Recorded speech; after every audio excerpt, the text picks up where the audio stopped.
Hello and welcome to another weekend of the Punters Guide. We've got action all over the country, north in Beverley, south at Goodwood, at HQ at Newmarket. Jason Weaver alongside me once again to try and rattle through a few winners, hopefully, on the card. We're going to start at Goodwood, beautiful Goodwood, Jason. With the Prestige Stakes, the 150, I was looking through previous winners of this.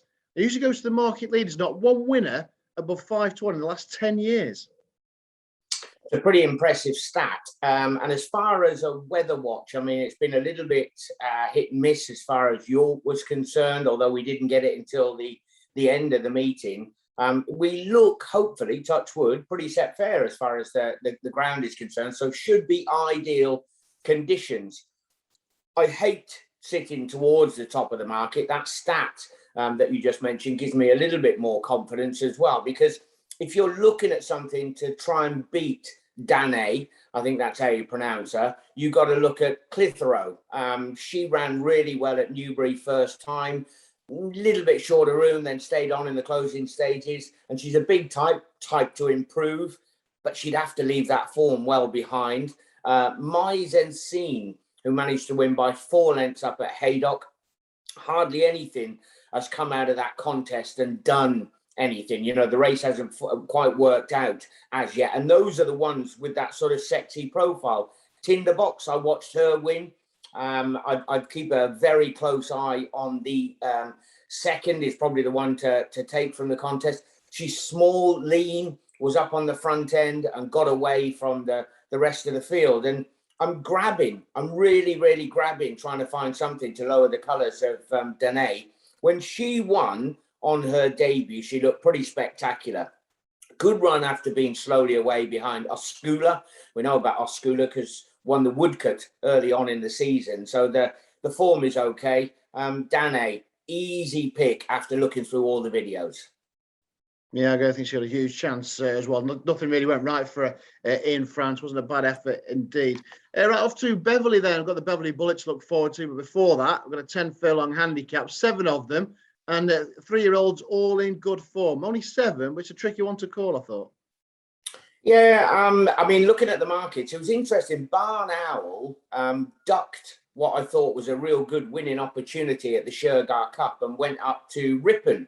Got absolutely lapped on that occasion, has been beaten again since. The one horse that did beat it was one of William Haggis's. You've got Life on the Rocks down the bottom, who is only having its second start for the team. Freddie Talitsky, the jockey who's now in the wheelchair, he's now a bloodstock agent. He has picked this one up for a pretty penny. Be interesting to see if that can step up. And then you've got the 2 Johnson runners. If we're going on jockey bookings, you would imagine that March Law is the one who comes with a big ticket to improve, but he's off the back of 418 days away from the track.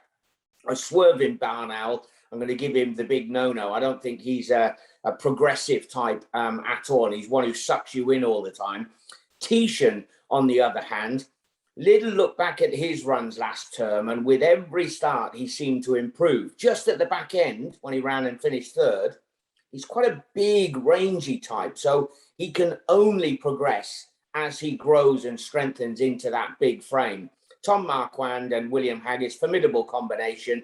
And I know he's off a break, but he's got a real improving profile for me. Whatever he did as a juvenile was going to be a bonus. Titian then for the first at Beverley. We head from East Yorkshire all the way back down to Sussex then in the Goodwood's 225. A 7 furlong handicap with some crackers in the Accidental Agent, former Group 1 winner. Oh, This Is Us had a really good campaign. But I thought Aratus did it quite nicely last time and had the right horses in behind as well. Yeah, that was. I think that was pretty strong form at Newbury. He's by Free Eagle. We haven't seen too many of those reaching the heights that he did. But it was a tidy win. He was a 70,000 year in. He's likely to improve. 7 furlongs looks ideal. But some talented but interesting runners. This Is Us has been a wonderful horse for the yard. Escobar, we see him every week, and he's likely to be on the premises. Again, Alruffa, we don't know a lot about. He's obviously not been the easiest to train. I did notice that Rab Havlin had been doing quite a bit of winning on him. So Frankie Dettori on board is an interesting one. Maybe he was a bit quirky and now he's a bit better. Persuasion, very, very talented. but in and out. He bled a little bit last time. And Kimmy 5 has its first run for David Bridgewater. Not one for an absolute age, but certainly is on a mark where he can take a hand. But he's one of those, he's sort of lost that winning habit. I've got to go all the way back up to Accidental Agent. One for this pilot, the only time that she rode him on the track a couple of starts ago. He's in a handicap. He's better than that. He has got a kink and a quirk as well. He'll be slowly away and work his way into contention. Bravado will probably go off up on the front end, but I think he can pick these up on the inside the final furlong late in the day. Accidental Agent, I think, is the absolute class of the field. Yeah, former Group 1 winner, of course, for Eve Johnson Horton. We've got one race at HQ as well in front of the ITV cameras, Jason, the 245. It's listed contest, the Hopeful Stakes. And we've got a shorty, really, in Tab Deed, who's quite lightly raced, isn't he, for a 6-year-old?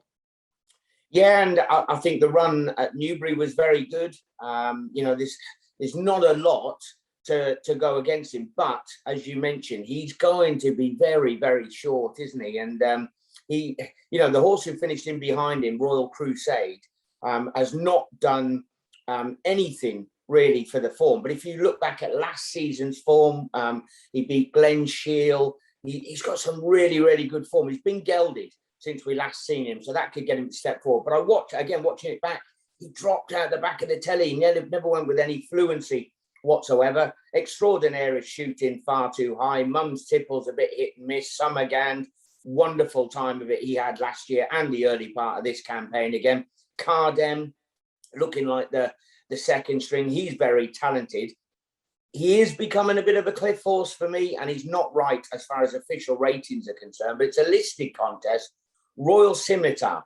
Now, he ran really well at the Shergar Cup the other day.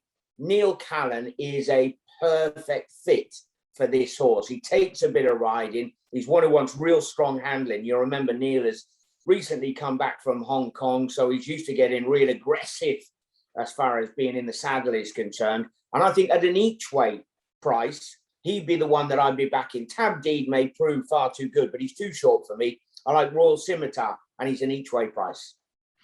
Yeah, it's interesting. Run at the Shergar Cup. He was all alone, wasn't he, on the stand side. Right, back to Goodwood then. 4 races in front of the cameras. The third of them is this March Stakes, the 3 o'clock. And if there's a banker of the day, is it going to be Nagano, the glorious Goodwood winner? An interesting Irish representative, Gavin Cromwell, bringing over White Pepper and booking Frankie. Yeah, White Pepper. I think Frankie just a couple of book rides on the card. He was a late booking as well, wasn't he? So interesting that he decides to have a little bit of a leg stretch. He's had a few days off, mind you. But Nagano, I bumped into Roger Varian the day after he won at Goodwood, and I said, "Oh, surely after that he's too good. Maybe one more handicap." I was sort of implying, but he's got to be up into group company. And Roger just nodded his head and said, "Look, it was very impressive." That form's rock solid, isn't it? With Siskiny just in behind. This, of course, is running the memory of the great John Dunlop, who was such a superstar. I don't think there'd be many people in racing that his horsemanship touched so many people worldwide in the racing industry. So it's great that they run a race in his memory. And Nagano will be a fitting winner, a good point and shoot at the top of the market. Yeah, should take the world of beating in that one. Then a more competitive contest up at Beverley, the Beverley Bullet, one of the highlights, if not the highlight of their season on the Westwood. And Judicial, who's a standing dish at Chester, such good form there, comes off the back of victory on the Rudy, looking to win this for a second time. Yeah, I think we've got a couple of horses, haven't we? Also, Dakota Gold going in there, Hurricane Ivor, who was arguably a little bit unlucky at York. He's going to be tight, just another bottle. How did he go and pop up at a big price, of course, in the Great St Wilfrid? 'Tis marvellous, significantly. I mean, it's a really, really competitive heat. Lampang, you know, that I went for. He's an interesting one because he gets a jockey switch. Now, Paul Mulrennan comes in for the ride as far as Lampang is concerned. I think he's probably going to go off overpriced in here, and he's well drawn in stall number 2. At Beverley, down towards the inside, they'll stay up that little dogleg part of the track. That's why I think Hurricane Ivor will have to be much the best in the lineup because he's drawn out in stall number 12. So he's caught right out on the wing. Yes, I know it's all about weights and measures, and he's £6 wrong from the way they ran in the handicap. But Hurricane Ivor, at this particular moment, what sort of price is he at the moment, Matt? I'm just back across to you, price-wise. 9 to 2. Yeah, 9 to 2. What price? Ostilio was got to be around about 33 to 1, something like that. There's about 2 lengths between them on their York form. I know the weights are different, but he had a horrific run through on that occasion. If one of them is 9 to 2 and he's drawn in the car park, the other one is 33s and he's drawn in 4, he's the wrong price. He could go really, really well. Thinking we've got a big jockey upgrade as far as I'm concerned. Danny Tudhope takes over.